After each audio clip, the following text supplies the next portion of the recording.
Hey everybody, my name is Marcus Stone, and in this video I will show you how you can change your administration email address in WordPress.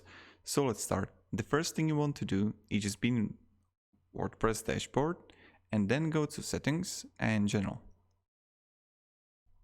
Right here you're gonna see it here, administration email address is used for admin purposes. If we change this, we will send an email at your new address to confirm it. The new address will not become active until confirmed. So all you have to do is just change the email address here to whatever you want. Quite simple, quite easy.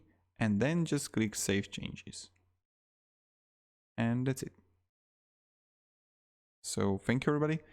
Have a great day and see ya. Goodbye.